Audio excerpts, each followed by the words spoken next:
something strange has been happening with Adidas lately. And no, I'm not talking about their most popular sneakers being a pair that's over 70 years old. I mean that they haven't come up with anything new in a long time. It's hard to believe anything new will come from them. The last time they made a global splash was with the release of the NMD. These legendary sneakers sold in crazy numbers. The brand exploited the silhouette as much as they could, even giving similar sneakers different names. This included the Iniki and Nite Jogger, among others. They also released things like the Nightball and other similar models, but these were more of a rehash of old ideas. And now, I come across these Adidas Wonder Runner sneakers. The unique sole is something you've probably never seen before. You can't figure out how the heel works just from pictures, which is why I bought them, tested them for a week, and now I'm going to sell them. One feature of the Wonder Runner is its completely new silhouette. It's not a reissue or an amalgamation of an old model. It was made from scratch, and it's hard to pinpoint what inspired it. It has cushioning from running or basketball shoes, but also features from trail models. In short, they mixed it up quite a bit. But I think Adidas succeeded in making a very eye-catching shoe. This thing grabs attention on the street. Everyone stares at the Wonder Runner. Whether that's a plus or a minus is up to you, but such a piece in your wardrobe isn't going to be versatile. They're definitely not for everyone. But if you were looking for something Solomon-like, surprisingly, Adidas managed to create that. Now, let's dig deeper, starting with the major fail of this model, the totally impractical upper. It's completely fabric, a type of large nylon weave that's rough. After just one wear, it got quite dirty, and I couldn't figure out how. No coating can protect it because the texture is too rough. To clean it, you need to machine wash or scrub with a brush and soapy water.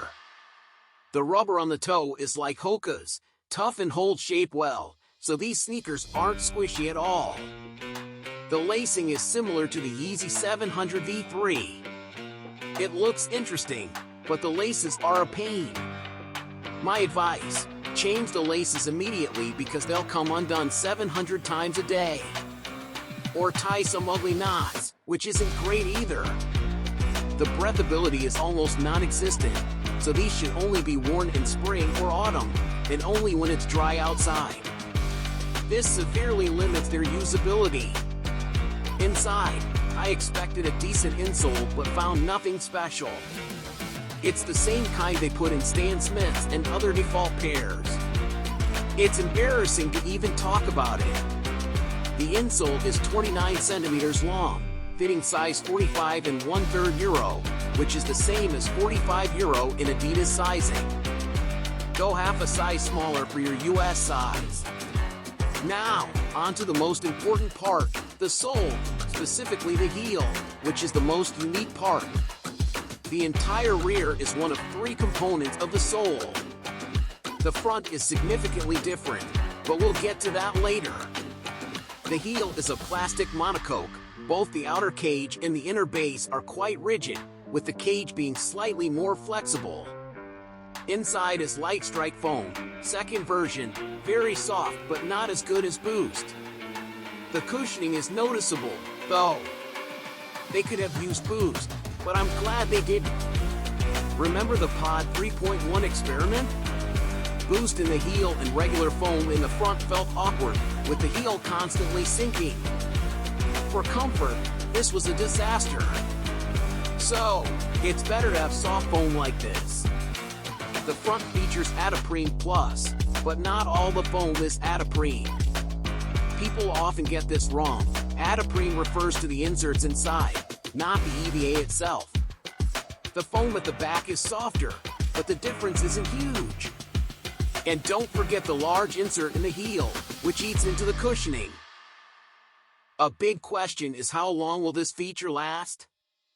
I noticed wrinkles appearing over time, and since it's plastic, it's just a matter of time before it cracks. I hope I'm wrong, but judging by its current state, it's only a matter of time before it breaks. The third part of the platform is the rubber, which serves two purposes: stability and traction. The tread pattern is great for city use, with no complaints. The big question: how does this construction feel, and is there any benefit from this heel? I can say I expected much worse. Looking at Adidas' recent experiments, they haven't been successful.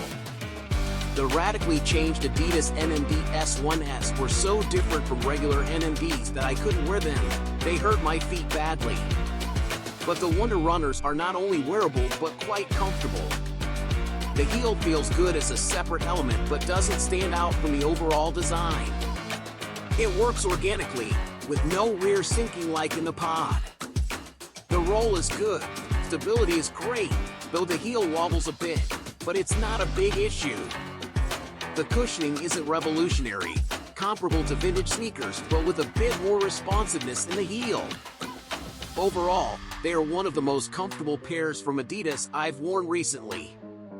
Their unique construction doesn't stand out in terms of feel, though. They don't offer any groundbreaking sensations, which is a drawback against competitors, especially more comfortable ones. So, I can only give Adidas credit for trying something new. They look fresh, a fact.